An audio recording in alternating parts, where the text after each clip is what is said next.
Hi guys, நீ நம்ம மூவியில் தடை அதை உடை படத்தோடைய ரிவ்யூ தான் பார்க்க போகிறோம். எந்த படம் இப்போ தமிழில் ஓடிடியில் அவைலபிளாக இருக்குது, மறக்காமல் செக் அவுட் பண்ணி பாருங்கள். இது ஒரு அதிரடி ஃபீல் குட் மூவியாக வெளிவந்திருக்கு. இப்போ இந்த படத்தோடைய கதையை பார்த்துடலாம். படத்தோடைய ஹீரோ எப்படியாவது டேரக்டர் ஆகணும் அப்படின்னு சொல்லிட்டு சுற்றிட்டு இருக்காரு. நிறையா பேர்கிட்ட கதை சொல்கிறாரு, ஆனால் உன்னோட ஒர்க் அவுட் ஆகவே இல்லை. ஒருத்தர்கிட்ட கதை சொல்கிறாரு, 2 கதை சொல்கிறாரு. அந்த 2 கதையை கேட்ட உடனே அவர் இம்ப்ரெஸ் ஆகிறாரு, படம் எடுக்கலாம் அப்படிங்கிற மாதிரி வந்துடுறாரு.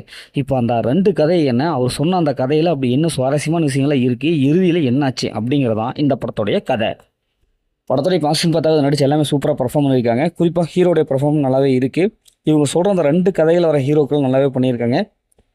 ஹீரோயினோட கெமிஸ்ட்ரி நல்லா ஒர்க் அவுட் ஆயிருக்கு.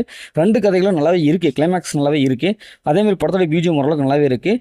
அதேமாதிரி சினிமாட்டோகிராஃபி சூப்பரான ஒரு சிலர்கிட்ட கொடுத்துருக்காங்க. படத்தில் அந்த ட்விஸ்ட் எண்டிங்லாம் வச்சு ஓரளவுக்கு பார்க்க வச்சுருக்காங்க. அதுவும் ஹீரோ எப்படியாவது நான் டேரக்டர் ஆகணும் அப்படின்னு சொல்லிட்டு ஃபஸ்ட்டு ஆரம்பத்தில் ஒருத்தர் லிஃப்ட் கேட்டு கதை சொல்ல ஆரம்பிப்பார். அதுக்கப்புறம் மெல்ல மெல்ல 2 கதையும் சொல்லுவார். அந்த சீன்ஸில் ஓரளவுக்கு நல்லாவே வந்திருக்கு. எப்போவுமே நாம் நல்லா இருந்தால் கூட இருக்கிறவங்க நல்லா இருப்பாங்க, நல்ல எண்ணங்கள் இருந்தால் நம்ம எல்லாத்தையும் நல்லவங்களாக வாழ வைக்கலாம் அப்படிங்கிற ஒரு சிந்தனையை இந்த கதையில் நம்ம டைரக்டர் சொல்லியிருப்பார். அது நல்லாவே ஈஸியாக கனெக்ட் ஆகுது.